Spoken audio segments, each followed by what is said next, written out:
Estamos de vuelta en Mesa Testigo. Vamos a hablar ahora con Julio Burman, politólogo, analista, consultor político, codirector de la consultora Isasi Burman. Julio, ¿cómo estamos? Hola, ¿qué tal? ¿Cómo estás, Mariano? Bien, todo bien. Bueno, preguntarte primero, ¿qué significa políticamente para el gobierno que la ley Bases, se haya desbloqueado en el Congreso? Bueno, es un éxito para el gobierno. Recordemos lo obvio, es un gobierno que lleva 6 meses sin haber aprobado una ley hasta que lo logra finalmente.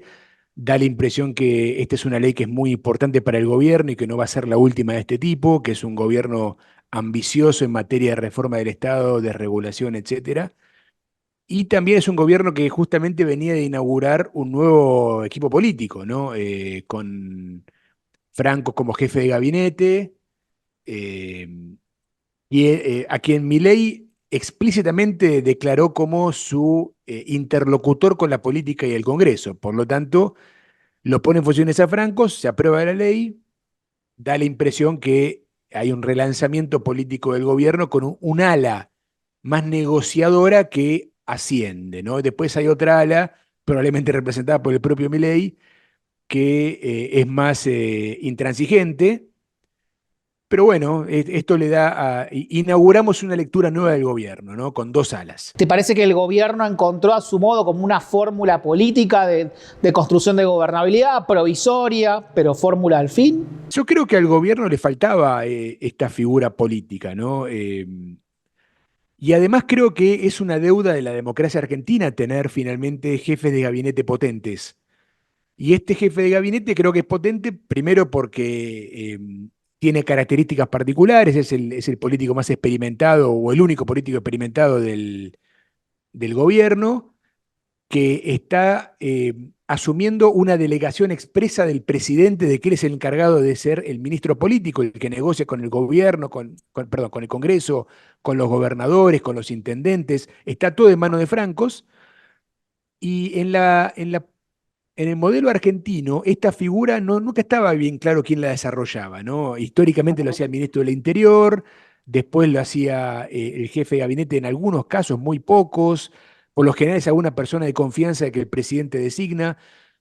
Ahora me parece que se formalizó el cargo de que hay un ministro político del gobierno. Julio, ¿te parece que a partir de ahora se abre una etapa de mayor cooperación con el radicalismo, con sectores de Juntos por el Cambio, de los provincialismos? ¿O al revés, estos sectores van a decir, bueno, ya te dimos las herramientas que nos estabas pidiendo, ahora vamos por nuestra propia agenda? No, yo creo que siempre va a haber tensión. El mileísmo va a ser tensión permanente con los poderes provinciales y con el Congreso. Lo nuevo creo que se inauguró un canal de mediación entre esa tensión y los poderes establecidos de, entre comillas, la casta, que es Francos. Pero creo que el modelo de Milei, que es por cambios fuertes y además supone una centralización Milei, ¿no? Es una especie de paradoja porque él se plantea como una persona antiestatista y muy liberal, liberal extrema, y al mismo tiempo para llevar adelante esa reforma liberal requiere centralizar el poder para poder cambiar todo. Y centralizar el poder significa chocar contra el Congreso y los gobernadores. Julio, en estos días sacaron un informe nuevo desde la consultora. ¿Qué encontraron en la opinión pública a 6 meses del cambio de gobierno, la asunción de Milei? Bueno, es un informe con un reglamento previo a la votación del Congreso. Aún así, a Milei le da bien, está en 52% de imagen positiva, con una pequeña diferencia, pero está en los mismos niveles que la medición anterior, que era 54. Eh, Hay una característica del gobierno de Milei que tal vez ahora empieza a Empieza a corregirse, corregirse. pero que hay como una brecha entre la imagen presidencial y la aprobación de gestión que no es habitual. A mí me da en 10 puntos esta brecha, ¿no? Me da 52 de imagen positiva y 43% de aprobación de gestión. Hay a otros colegas que le da lo mismo. Para mí esto es excepcional. De hecho, hasta había experiencias en la democracia argentina donde era al revés, donde daba más alta la aprobación de gestión que la imagen presidencial. Esto le pasaba por momentos a Alberto Fernández, por ejemplo. Por lo tanto, creo que estamos ante un modelo de gobierno muy personalista, ¿no? También en esta encuesta medimos imagen de los gobernadores de la región centro, de Frigerio, Puyaro y Yarlora, y nos da como primer dato que son bastante entre comillas, desconocidos a nivel nacional. O sea, obviamente en la región centro los conoce todo el mundo, pero a nivel nacional tienen siempre un nivel de desconocimiento mayor al 30%. O sea, más de 3 de cada 10 argentinos no los conocen. Esto es bueno. En un momento de cambio político y renovación, que buena parte de la Argentina no te conozca es bueno. ¿Te parece que ante la descomposición de las alianzas anteriores, del Frente de Todos, del agotamiento del kirchnerismo, también la crisis de lo que fue Juntos por el Cambio, de ese trío de la zona núcleo puede salir una futura figura que compita a nivel nacional con Milei? Bueno, ese es el futurismo y aparte hay que ver qué es lo que nos depara el mileísmo. Yo creo que la ruptura de Milei es muy fuerte. Sin embargo, creo que la región centro, en primer lugar, es un sostén de Milei. O sea, si uno compara la imagen de Milei por regiones, la región centro está bastante por encima, bueno, bastante, unos cuantos puntos por encima del promedio nacional, ¿no? En la provincia de Buenos Aires, en el AMBA, la imagen de Milei está por debajo del 50, en la región centro está bastante más por arriba del 50, ¿no? Por lo tanto, en un momento en el que se aplanan otras diferencias, por ejemplo, el diferencial de la juventud está un poquito aplanado, el diferencial de género está totalmente aplanado, hoy casi lo mismo hombres y mujeres, sin embargo, sí hay una diferencia a favor de Milei en la región centro, lo cual es un dato relevante para él. Pero al mismo tiempo está este tema que decíamos, ¿no? Los gobernadores de la región centro tienen bastante buena imagen en la región centro, lo cual no es menor, eh, porque es el 20% del país, y además tienen este potencial de crecimiento en un contexto de fuerte crisis de la dirigencia, de que no son tan conocidos, lo cual es una oportunidad para que se hagan conocidos por la positiva, ¿no? Julio, recién hablabas de una brecha en la imagen personal de Milei y en la imagen de su gestión. Ahora me interesaba profundizar sobre esta idea de brecha, pensando en el Milei influencer global, casi profeta de la libertad a nivel internacional, y su otro rol como presidente, digamos, y teniendo en cuenta la debilidad de su gestión. ¿Esto le puede pasar factura si esa brecha se sigue agrandando? Yo creo que parte de la brecha tiene que ver con eso. O sea, Milei está logrando que la popularidad sea personal de él, lo cual también es un problema para su gobierno, pues significa que va a haber que proteger todo el tiempo la popularidad de Milei y hacer que Milei sea un poco presidente a veces de sus ministros para que paguen los costos. Pero bueno, para Milei este diferencial tiene que ver con el hecho que él se ubica por fuera de la política, ¿no? Milei es como el líder de los enojados de la Argentina. En Argentina hay muchos enojados y de alguna forma uno puede decir como regla general que los enojados son mileístas. Lo cual también le da una relación muy especial con la opinión pública, porque si Milei es el líder de los enojados, significa que los que se enojan con la realidad no necesariamente se van a enojar con Milei. O sea, le van a echar la culpa a la casta, al pasado, a otras explicaciones, pero no le van a cargar a Milei la culpa de los pasivos de la Argentina. Caso Misiones. En Misiones hubo una suerte de revuelta de los misioneros por los bajos salarios, ahí estuvieron la policía, los médicos, los docentes en rebelión, y según nuestra encuesta, los argentinos le echaban la culpa al gobernador y no al presidente, de una crisis que tiene origen económico.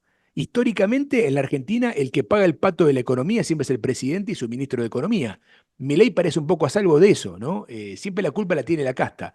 Por lo tanto, creo que Milei logró construir esta imagen de él como un no político que le está rindiendo y eso explica, a mi juicio, ese diferencial que hay entre la gestión de Milei y el propio Milei. Julio, ¿te parece que esto con el correr de los meses, con el correr del tiempo, es un recurso que se va a ir agotando en términos de la capacidad de Milei para tercerizar costos políticos? Todo se agota, ¿no? En este plano terrenal todo tiene fecha de vencimiento, pero no sé bien cuándo se va a agotar esto de Milei. O sea, la pregunta para mí es, ¿en qué momento buena parte de los argentinos van a empezar a evaluar a Milei como el presidente y no como el líder político de los enojados con la realidad?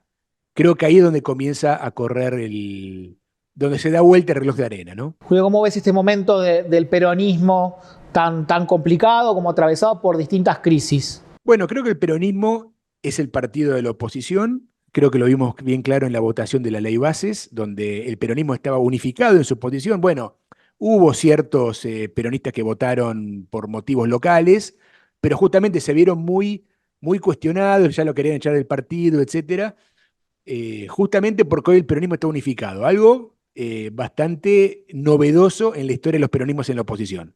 ¿No? En los 80, en los 2000, en la era Macri, el peronismo arranca dividido. Ahora, este peronismo que es grande en términos de volumen electoral y que está unido, sin embargo, no tiene liderazgo y yo creo que no lo va a tener por un buen tiempo. En primer lugar, por la lógica del sistema. En Argentina, para tener un liderazgo, hace falta tener un candidato o un presidente. Y el candidato va a tardar en aparecer, porque además las elecciones el año que viene van a ser elecciones provinciales y muy provincializadas. Una de las características que van a hacer que las elecciones estén provincializadas es que la Libertad Avanza en casi todas las provincias va a ser una fuerza opositora. Técnicamente en todas, porque no tiene un solo gobernador propio. En algunos casos, el gobernador es medio amigo, pero no es propio propio. Por lo tanto, con ese escenario, con un oficialismo nacional, que además se ve ganador en las elecciones del 2025, que además es opositor provincial, bueno, va a ser muy difícil que el peronismo se unifique, porque los candidatos peronistas van a tener que salir a defender a su situación política provincial. Por lo tanto, creo que el timing, la agenda política no te produce en el corto plazo o en el mediano plazo siquiera un liderazgo peronista. Tal vez se produce, pero no es lo que está llamado a suceder. Julio, ¿ves al PRO convirtiéndose casi en un partido satélite o diluyéndose incluso dentro del PRO como una especie de UCD en su momento del peronismo? Hay que ver cómo sucede, ¿no? Porque en la actualidad y en varias provincias, por ejemplo en la provincia de Buenos Aires, hoy el PRO está formalmente dividido en dos, ¿no? El bloque PRO y el bloque Pro Libertad que lidera Patricia Bullrich con sus aliados en el sector promileísta, ¿no? Que ahí están, bueno, Santilli, etcétera, ¿no?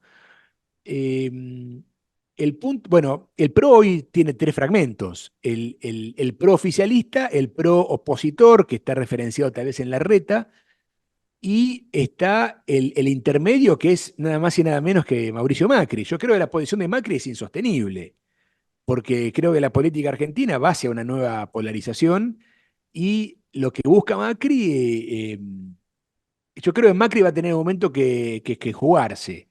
Creo que él pretende no jugarse, que él pretende hacer flotación por mucho tiempo, porque en el fondo Macri no confía en Milei y no confía en el éxito de Milei. Creo que Macri es el que menos ve el éxito de Milei de toda la clase política argentina. Creo que el kirchnerismo, Axel Kicillof, el peronismo santafesino, creo que todos los peronistas ven un Milei como un adversario de largo plazo. No así Macri. Macri sigue creyendo que Milei no dura, que Milei no está en condiciones de gobernar y por eso él se propone a sí mismo como ficha de recambio. En algún momento Macri va a tener que ver si su estrategia tuvo razón o si él tiene que jugarse por ser opositor o ser oficialista. Pensando que quizás Macri pueda estar mirándose en el espejo español y pensando, bueno, más allá de la irrupción de Vox, digo, sostener como la posición del Partido Popular, mimetizarse en un punto, pero tratar de no entregar su electorado por entregado, ¿no? Apostar a que se agote esa novedad, ¿no? Tal cual. Hace poquito, está muy bien la analogía, porque hace unos días Macri tuiteó o posteó, mejor dicho, en la red X un mensaje crítico de Pedro Sánchez, pero identificándose él mismo con el PP. O sea, mientras Milei sale a festejar lo que sucedió hace unos días en Europa, ¿no? El triunfo en varios países de las nuevas derechas, como él parte de ese fenómeno, Macri se reivindica como parte del PP. De hecho, en ese posteo Macri dice el PP que fue mi inspiración para crear el PRO, nada más y nada menos, ¿no? Él en dos jugadas dice que el PP es su referencia y que él es el líder del PRO. Por lo tanto, creo que Macri está jugando a eso, a que en la Argentina va a haber una centro derecha que va a sobrevivir a este nuevo fenómeno de la nueva derecha.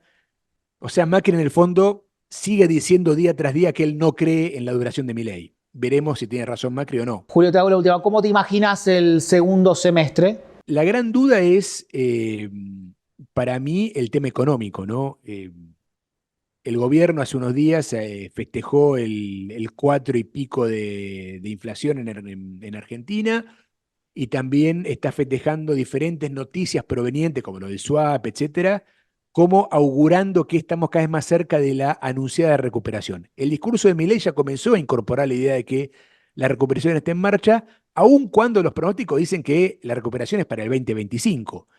Pero bueno, hay que ver entonces cómo se empalma este segundo semestre con ese anunciado rebote. Hay que ver también si el rebote es realmente un rebote generoso o simplemente es el rebote de lo que perdimos este año. Pero yo creo que la recuperación marca un poco la identidad del segundo semestre, ¿no? Porque hay que ver en primer lugar cuál es el aguante social, hay que ver también el escenario de la política condicionada por la economía.